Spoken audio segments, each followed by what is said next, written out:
Although the president did not call for restraint for the Israelis to exercise restraint in the upcoming or the speculated to be upcoming ground invasion, the president did mention that Israel ought to abide by international law. Does that, in your view, mean that Israel must end its cutoff of water, electricity, food, and medicine to the people in Gaza? I will say that, as the president made clear, Israel has suffered from a brutal terrorist attack. Israel has the right to defend itself. It has the right to take action against the terrorists who launched this brutal attack and killed Israeli civilians. It killed American civilians, killed mothers and children and babies and kidnapped children. And so they are going to take action to respond to this terrorist attack and take action to secure their country, and we support them. As the president made clear, we always encourage all of our allies and partners to act in strict accordance with international law. That is what democracies do, and I would just point out that, of course, is not what Hamas did.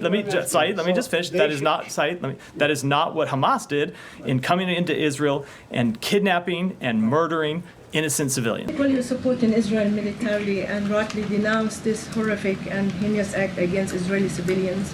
How can you make sure that Israel goes after Hamas and its infrastructure in Gaza, not 2 million Palestinians who are trapped with no water, with no electricity, with no medical supply? The UN schools are overflown now.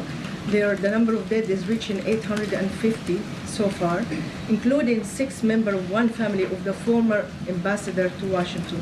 How can you make sure that this is not revenge, but actually going after Hamas, who committed this horrible crime? Well, as the president said today, the difference between countries like the United States and Israel is that we do not deliberately target civilians. We are strongest when we are committed to the rule of law, and we work to make sure that all military operations are conducted consistent with the rule of law and the law of war. That is something that President Biden and Prime Minister Netanyahu have discussed, not just in this context, but in previous contexts as well. That is something the United States has always stood for and always will continue to stand for. Okay, I understand. I mean, Hamas, you have Hamas listed as a terrorist organization. They don't get $4 billion a year from you. They don't have military aid and support and so on. So that is established. You're saying that Israel is a democracy. It's a country that abides by international law. I'm asking you, the cutoff of water, electricity, food, and medicine is considered a war crime. Do you call on Israel to cease its effort now in cutting off medicine, Let water, me start by saying that we are in aid? the early days of Israel's response. Israel has a right to conduct an aggressive response, to respond to the terrorism that's been committed against its citizens. We expect them to follow international law. We believe that they will, and we will remain in close contact with them about it. You believe they should not intentionally target civilians. That's one. Second, do you have any idea on the number of Palestinians killed by Israel in the last 4 days? I have seen public reports. What are these? I am not going to speak to Saeed, I'm going to speak to what the U.S. government can verify, which I've done with the number of U.S. citizens. I will let Israel speak to the number of Israeli citizens that have killed, as well as the number of Palestinians that have killed. I mean, the president said that Hamas is motivated, I mean, I'm paraphrasing, motivated solely by the quest to kill Jews. Do you believe that is to be the case? Is it the assessment of this government that Hamas' sole motivation is to go out and kill Jews? There's no context. There's no siege that has gone on for 16 years. There's no raid after raid by the Israelis. Saeed, I am just going to say that is a bit of a surprising question after what we saw Hamas carry out this weekend. When we saw Hamas go in and deliberately target Israeli citizens, and not just soldiers in the IDF, but women, children, kidnap them. We all saw the images across our television screens of Hamas behaving in the most inhumane way possible. So I won't speak to their motivations, but I think they're pretty clear. Let me move on. Go ahead. Let me go ahead. Another context. Will the U.S. support Israel's military attacks in Gaza for as long as it takes, until the hostages are freed, or until Hamas is destroyed? I guess in simple terms, how much retaliation in Gaza is the U.S. willing to accept? I don't think of this in terms of retaliation.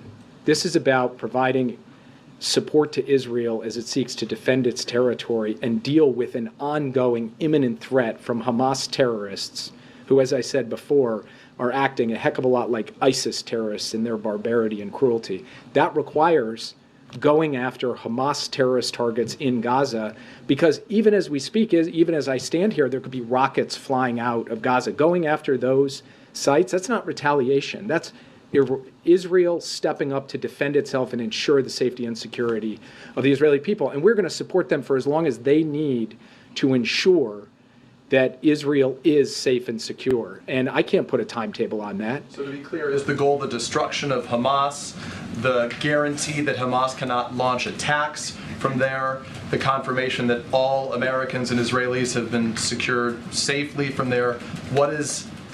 Where do you draw the line? Is there a red line, and where do you draw that line of what you need to accomplish, what they may accomplish? I'm not standing up here to draw red lines. What I'm standing up here to say is that in its hour of need, as Israel embarks on an operation to try to protect its country, protect the Jewish state of Israel, and to go after the threats that it faces, and also working closely with them hand in hand to try to secure the release and recovery of American and other hostages, we will do all of that. And I'm not here to draw red lines or issue warnings or give lectures to anybody. I'm here to say that the president has given us direction to take a series of actions. We are undertaking those actions, and we will continue to do so in the weeks ahead. Matt, there's public reporting that the talks via the Qataris involve a possible swap of women and children being held in Hamas for women and children being held in Israeli jails. Can you comment at all whether the contours of those kinds of negotiations are accurate? Again, I'm not going to talk about the details of any conversations, other than to say that we have made clear that Hamas ought to release all of those prisoners immediately. That is our position. That is what we have advocated for. That's what we think Hamas should do. Go ahead. Does Israel have a right to kill? Now, I'm going to call on the way we do it in this briefing room, and you and I've had this conversation before, is I call on people and they ask questions and I move around. Go ahead. Yesterday, Secretary Blinken deleted a tweet related to his phone call with Turkish foreign minister. The tweet included the mention of the ceasefire. Well, was that the reason? The word ceasefire was the reason behind why he deleted the tweet? I'm glad you asked me that question, because there's been a bit of misinformation about it. So after his call with Foreign Minister Fadon, we released a public readout that made clear that the Secretary, in his conversation, had reiterated what we have said publicly a number of times, which is Hamas should cease its violent activities against Israel. The tweet was unfortunately worded, did not capture that appropriately, so we pulled it down. And I've seen a lot of public conversation about this. I think I think you would have to be intentionally misunderstanding what our position is, given the number of statements that we have made about supporting Israel's right to defend itself, about supporting Israel taking direct action against Hamas. The Secretary spoke to that publicly on Sunday, on the Sunday shows. The President has spoken to it forcefully, and we've issued a number of statements making that clear. I'm sure you see the European debate on assistance to the Palestinian Authority. Initially talking about a freeze in development assistance and then reversing that. Does the United States have any take on that, and how has the U.S.'s own aid posture been affected by events this weekend? I believe they did reverse that, which is a step that we welcomed. We have made very clear that we do not have any grievance with the Palestinian people. As I have said from this podium a number of times, we support steps that improve the livelihoods, improve the dignity of the Palestinian people. And we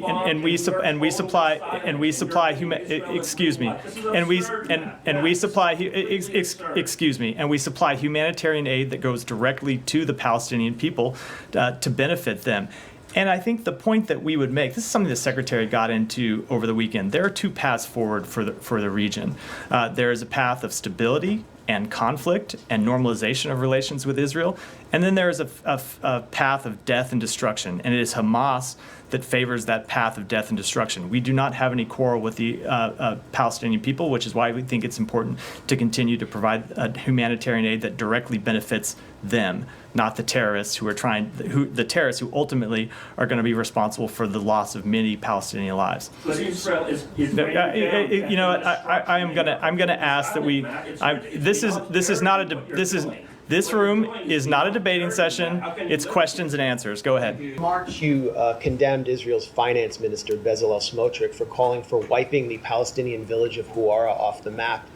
This week, we've heard the defense minister of Israel, Yoav Gallant, declare that he's fighting human animals in Gaza as Israel cuts off the gas, the water, and the electricity. We've heard Benjamin Netanyahu, the prime minister, declare that all hiding places will be turned to rubble in a besieged coastal enclave where there are 1 million children. We've heard Ariel Kalner, who is a member of Knesset from the ruling Likud party, call for a Nakba 2.0, which is essentially a call for genocide and the ethnic cleansing of Palestinians as 850 are dead in Gaza. So what do you think of that rhetoric in light of your previous condemnation? Let me say a few things about that. Number one, we expect, as we said, that Israel will conduct its operations in accordance with international law. Number two, there are going to be a number of statements made over the course of this conflict, and when we have disagreements with them, we will make those known privately.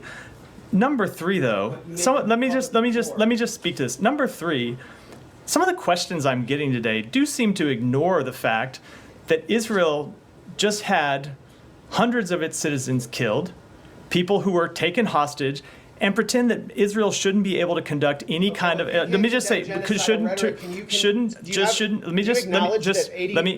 children have been killed? Do you acknowledge that? Will you even acknowledge that? Let me finish. 80 Palestinian children killed you know this what? week? Again, Babies? Do you acknowledge that? You asked a question. I will answer the question. Okay, that's my question. So I'm going to start by answering the previous question that was interrupted.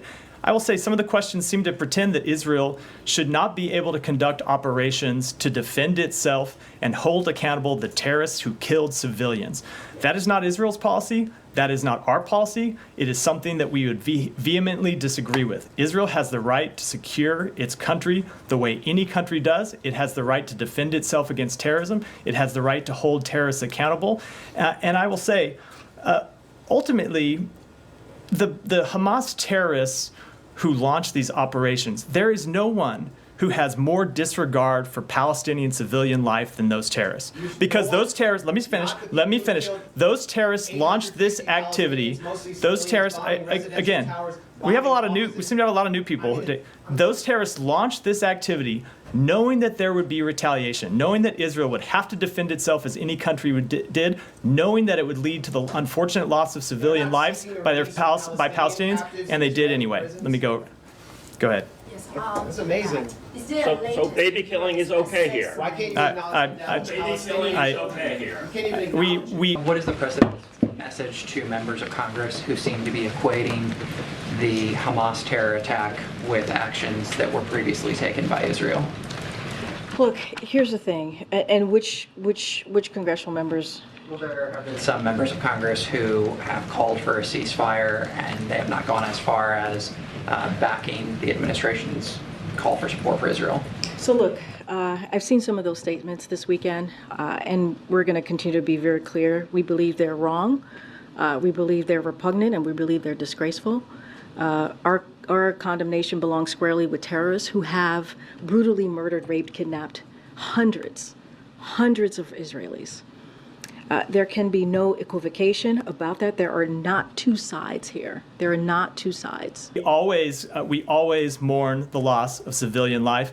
It is an unfortunate circumstance every time it happens. And as I just said, the Hamas terrorists who launched this terrorist attack, knowing that it would produce the loss of not just direct Israeli lives, who they took in their incursions across the border, but also the loss of Palestinian civilian life, they ultimately bear the responsibility for those acts. Go ahead. Matt, Go ahead. is there a Go. latest I'm gonna ask. I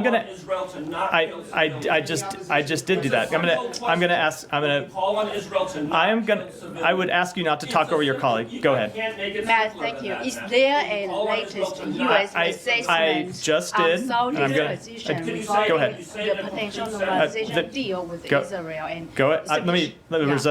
There was a little talking over you. Why don't you go ahead and go again, if you don't mind. Is there a latest U.S. assessment on Saudi's position on the potential normalization deal with Israel, and especially after Secretary spoke with his counterpart from Saudi, what we are at? So the Secretary did speak to this somewhat on Sunday when he was asked about it on the morning shows. And the point that he made is very simple, which is There are opponents in the region of normalization. Hamas is an opponent of normalization. Hezbollah is an opponent of normalization. Iran is an opponent of normalization.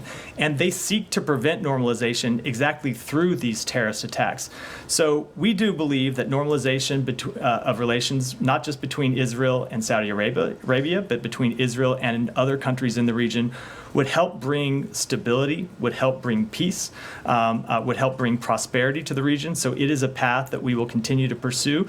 The other path, as I said a minute ago, is the one outlined by Hamas, which is death and destruction. It is one of the goal of launching these terrorist attacks.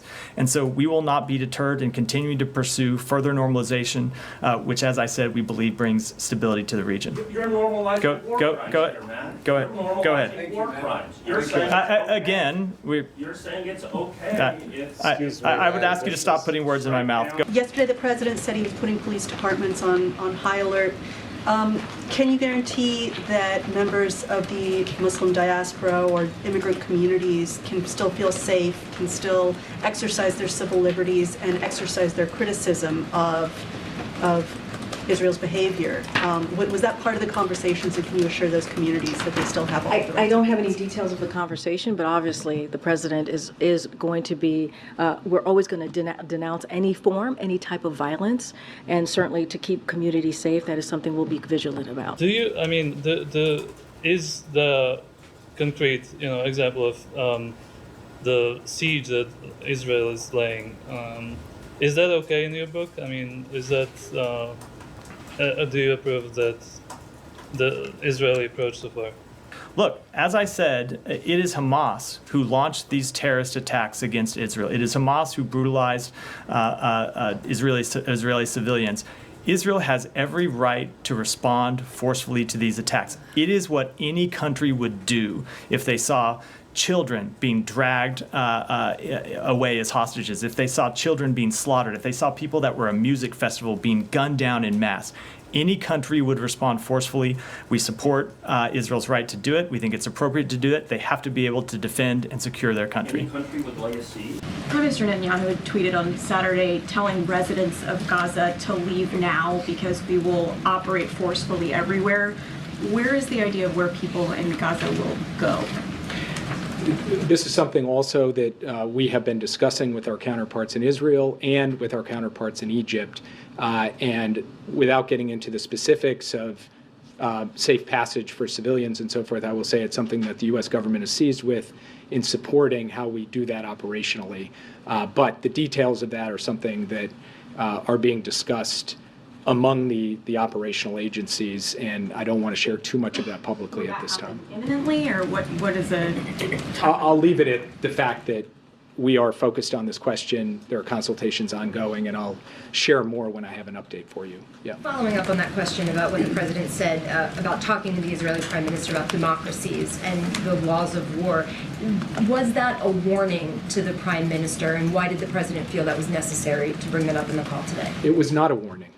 The call today was not President Biden warning Prime Minister Netanyahu about anything. It was two leaders talking to one another, one who is leading a nation that has suffered an unfathomable attack, and another nation who is standing behind them foursquare in the defense of their country.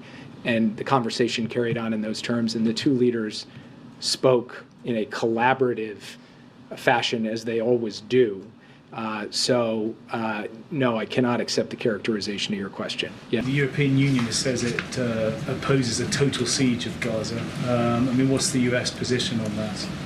I have seen those reports, but my understanding is that is not the concept of siege is not something that, in fact, is going to be pursued by the Israeli government. But we are consulting with the Israeli government about their actions in this regard.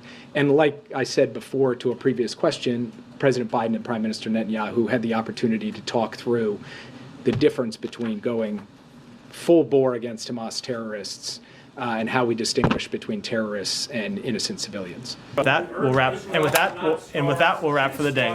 Thanks, everyone. You urge Israel to not starve and slaughter.